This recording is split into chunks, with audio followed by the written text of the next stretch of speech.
The cafe wasn't busy. Mid-morning, the kind of quiet where you hear the clock over the espresso machine. I'd been coming here for months, mostly because it was out of the way. The barista knew me by habit, not name, medium coffee, splash of milk, nothing else. I like that. No one asked questions if you didn't linger. But that morning I did linger.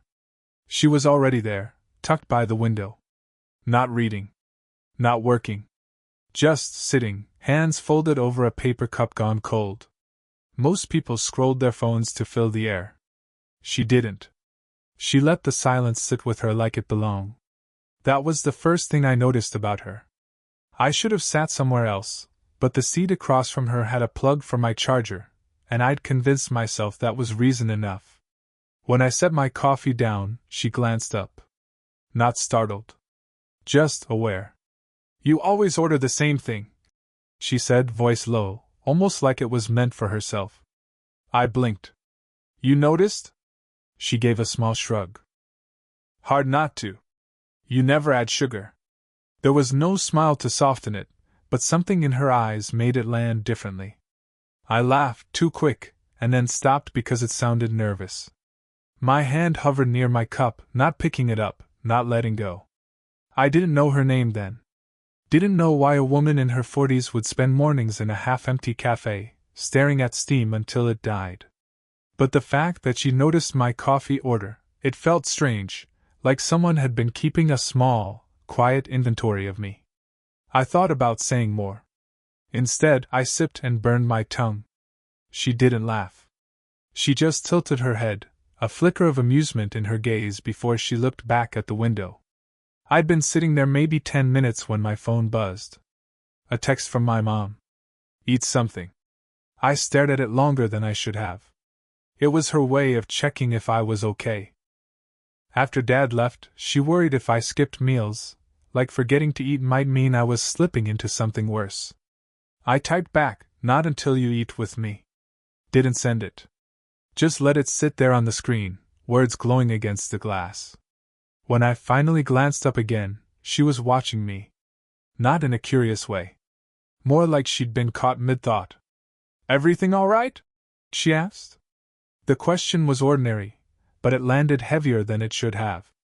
Maybe because she said it without leaning in, without pushing. Just offering space. I nodded. "Yeah. Just my mom." Something softened at the corners of her mouth. Not a smile. Closer to recognition. Like she knew the weight of unsent replies too. Her fingers traced the rim of her cup, slow and absent. I found myself watching the motion longer than was polite. The way her hands rested, steady, grounded. I folded my napkin twice, then again, trying not to notice. "Coffee's cold," she said finally. "Yeah," I answered, though I wasn't sure if she meant hers or mine. I left before she did. The air outside felt sharper, too bright after the cafe's muted light. Halfway down the street, I checked my phone again. A new message blinked on the screen. Not from my mom. From an unknown number.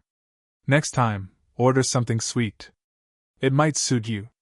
I stopped walking. Looked back at the cafe window. She wasn't there.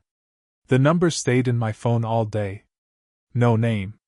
Just those words, "Next time, order something sweet." I didn't reply. Not because I didn't want to, but because I wasn't sure what replying would mean. A joke? A mistake? A door opening? The next morning, I walked past the cafe twice before going in. She was there again, same table, cup already cooling in front of her. This time, when her eyes lifted, she didn't look away. "You didn't reply," she said, calm, almost like she'd been expecting me to. I sat down, careful not to bump the table. "Didn't know if I should. And yet you came back." Her tone wasn't accusing. If anything, it was tired, like she'd said the same thing to herself once.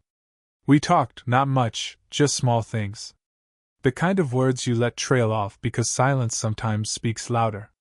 She told me she used to come here with her husband years ago, before the divorce. That it was neutral ground, her phrase, when conversations at home had turned into arguments. I didn't know what to say to that. I just nodded and traced the condensation ring my coffee left on the table.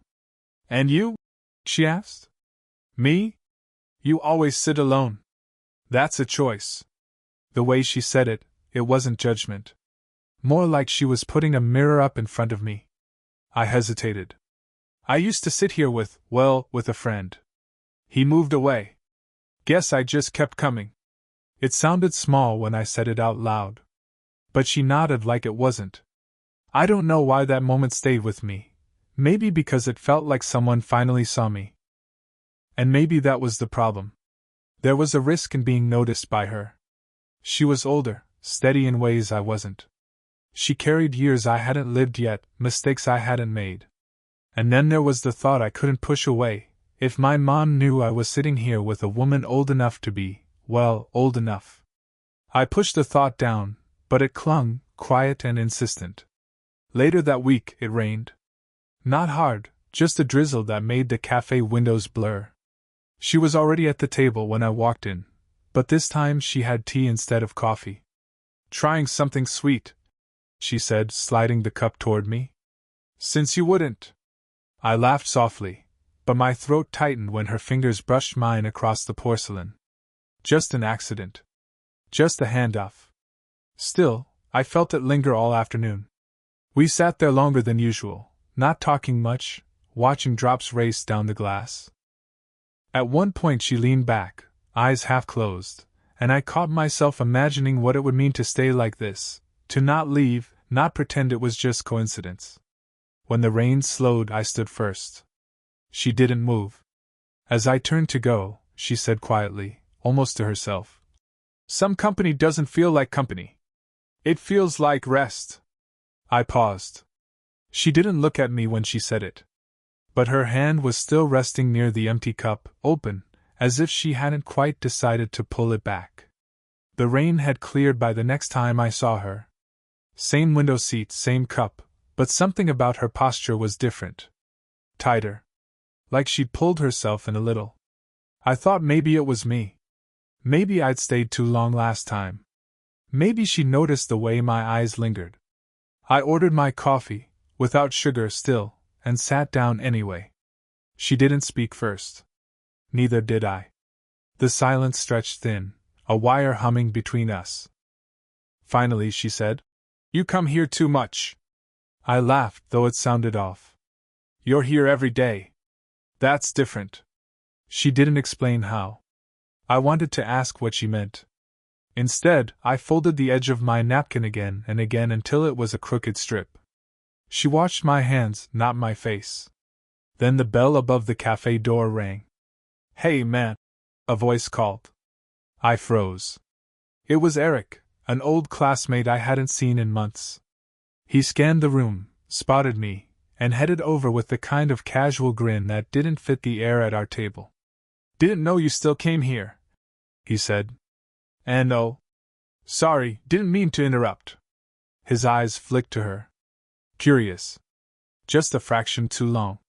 She didn't flinch. Didn't smile either. She just nodded politely, hands folded, and that made me feel more exposed than if she'd introduced herself. Eric asked a few quick questions, work, family, the usual. I answered too fast, too clipped. My chest tightened until he finally waved goodbye and left. When the door shut, the cafe felt smaller. "You looked uncomfortable," she said. "Yeah." I exhaled, didn't try to hide it. "I didn't want him to." "I don't know. To assume?" "Something like that." Her eyes softened, then flicked away. "People always assume." We let the silence settle again. She lifted her cup, but her hand paused halfway, fingers trembling just slightly before steadying. I noticed. I couldn't unnotice. "What do you want from this?" she asked suddenly. Her tone wasn't sharp, it was tired. Honest. I swallowed hard. My mouth opened, closed. Words jammed somewhere between my chest and throat. "I don't know," I said finally. "I just like sitting here. With you." She studied me, eyes searching, almost pained. Then she shook her head, not in dismissal but as if she was shaking something loose inside herself. "You're young," she murmured. "Too young to be wasting mornings with someone like me."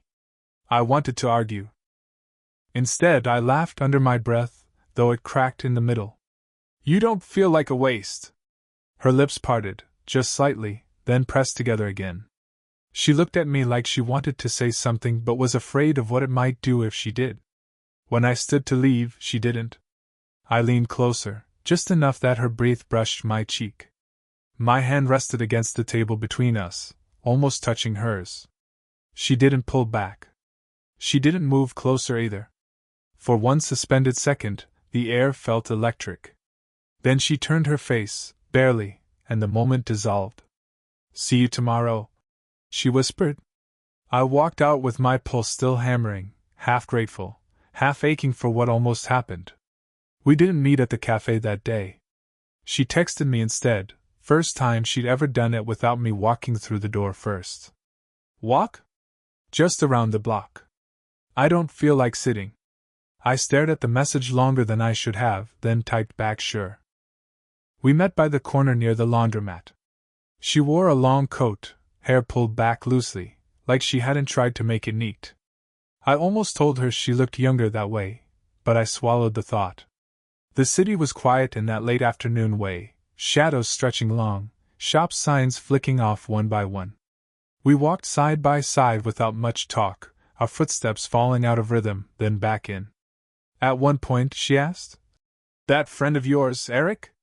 How long have you known him?" I glanced at her, caught the edge in her tone. Subtle. But there. "Since school," I said. "Why?" "No reason." She shoved her hands deeper into her coat pockets. "Just curious." But she wasn't just curious. And I wasn't just answering. We reached a small park bench, empty, damp from the evening air. She brushed it off with her sleeve before sitting. I sat too, a little closer than I meant to. She stared ahead. "You shouldn't let people think the wrong thing about us." The words stung more than I expected. "What wrong thing?" "That you're attached." She hesitated, voice low. "That I am?" I didn't look at her. I watched the pavement instead, the cracks filled with tiny weeds.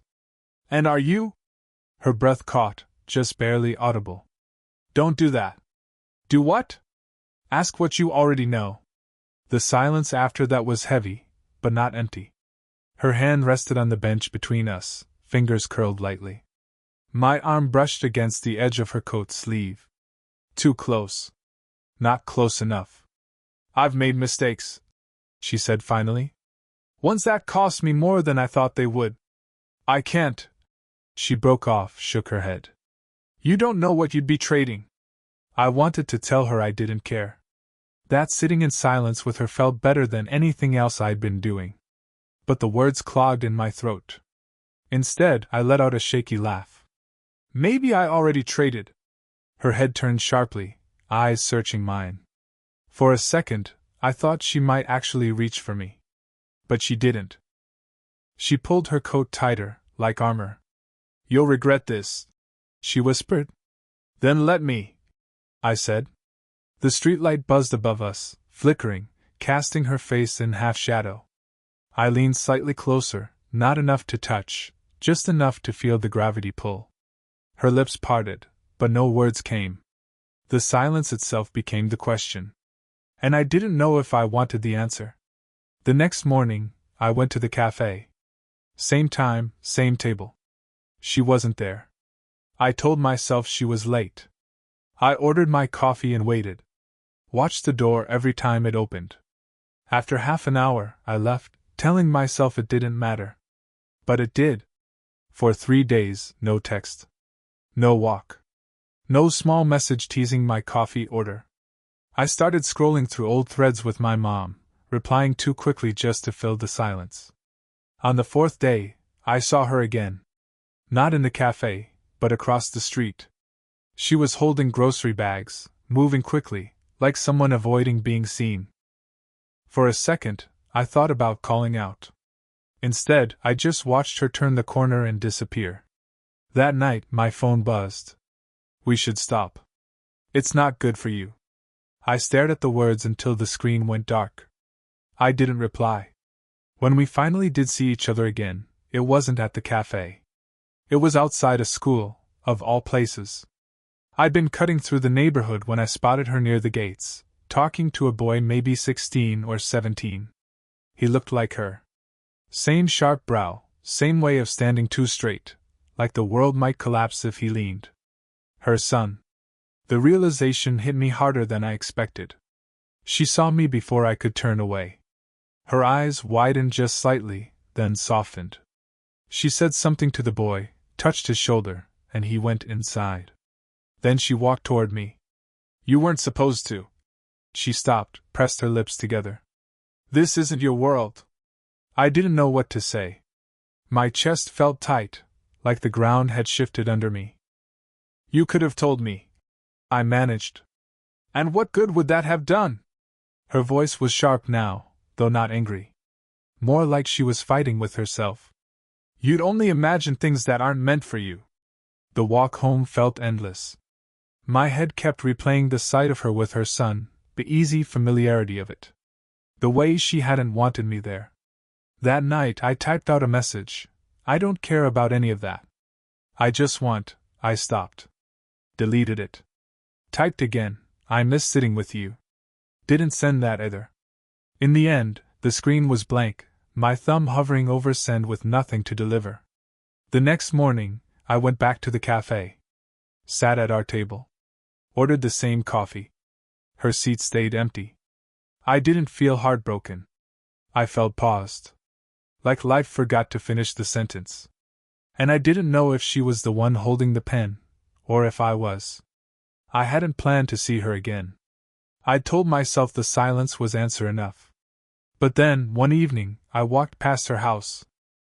Not by accident. I knew the street, had traced it in my head too many times. The porch light was on.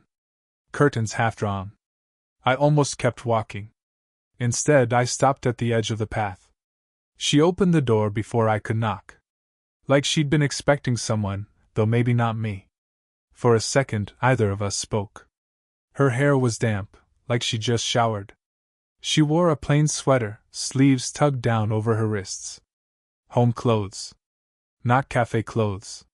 You shouldn't be here, she said softly. I know. She stepped aside anyway. Inside, the kitchen light was dim, just the overhead bulb humming.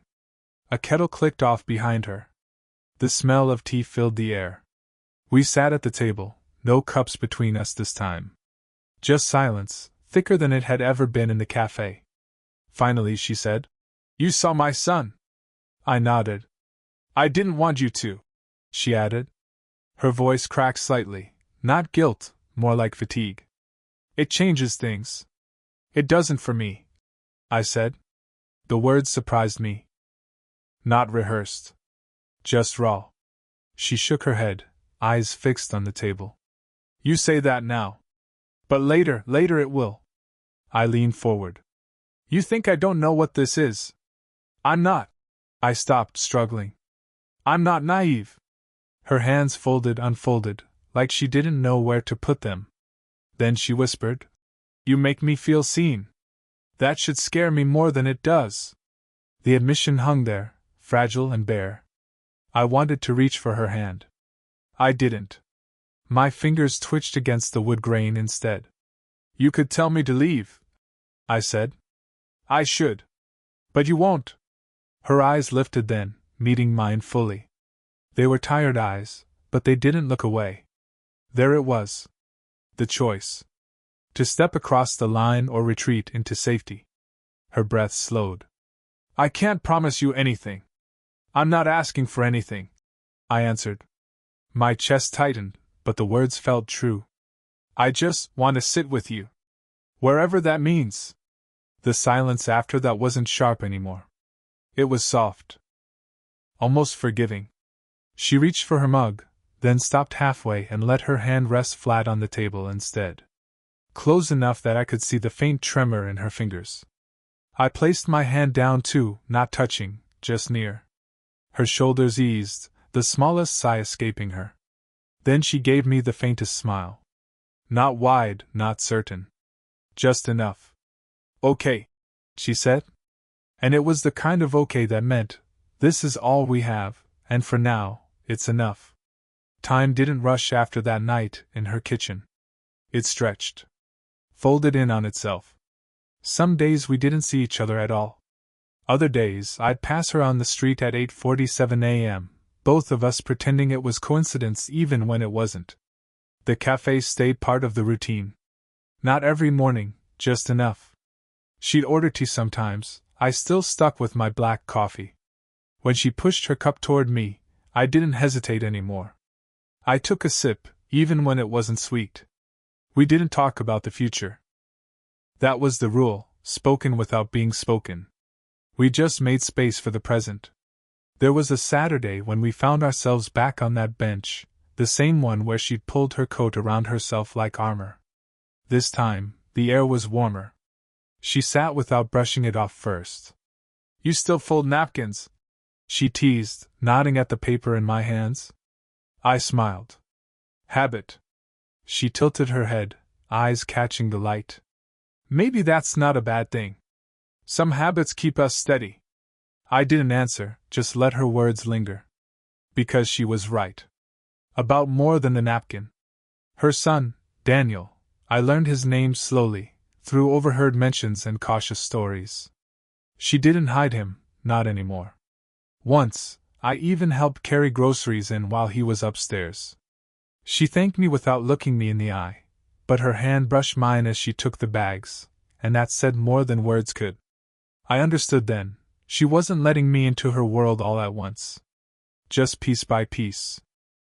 A careful offering. Months passed like that. No grand declarations. Just mornings and evenings, cups and benches, small exchanges that stacked into something steady. Sometimes she pulled back, days where she went quiet, where the weight of it all seemed too much. I didn't push. I just waited. She always came back, eventually, and when she did, she'd sit across from me with that look that said thank you for not leaving. One night, walking her home, she stopped at her gate. The porch light flickered, the way it always did, casting her face half in shadow. You know this isn't perfect, she said. I know. Her eyes softened. And you're still here. Still here. The pause after that wasn't heavy anymore. It was just us, breathing the same air, choosing the same moment. Now, when I think back, I don't remember the first word she said, or even the last ones before we crossed from strangers to something else. I remember the silence. The way it never felt empty. And that morning she told me, almost offhand, coffee tastes better when it's shared. It was the kind of line no one else would think twice about. But for us, it was everything. Did this story stay with you? What kind of quiet, real love stories do you want to hear next?